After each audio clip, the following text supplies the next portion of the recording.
काली राति भारी जोर से वर्षा होता तो मु सकाल सकाल उठी देखे भाविली कौन केमती सब है देखला बेलू रोसे घर रूम रे पानी पूरा प्रबल पड़ी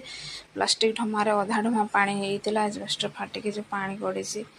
तापर आसिकी दुआर पाखरे देखे तो दुआर पाखरे भी एजबेस्ट फटा था से भी पानी गड़ी कांथ पूरा अदा होता तले भी पानी गड़ी होता तापर आमर जो बाहर घर लगे जो गाड़ियाटा अच्छे गाड़िया भी पानी पूरा भर्ती होता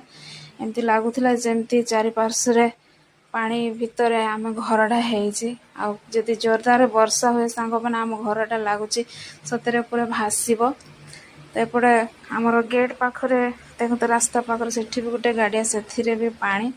तापर एपटे ये हूँ आम माई घर तक बाहर सारा पूरा पानी चलती जमती लगुच डंगा चलो गोटे गाड़िया गुड़ाक भी पूरा पानी भर्ती खाली चलवाई टे रास्ता छाड़ीदे बाकी सब आड़े पानी ही पानी खाली पानी एपटे देखु गाड़िया सब बड़ बड़ गाड़िया समस्त घरे घरे गोटे गोटे गाड़िया तो सांग मैंने आपण साइड रे वर्षा केमतिया कौन कमेंट निहाती जनइबे रहिले जय जगन्नाथ।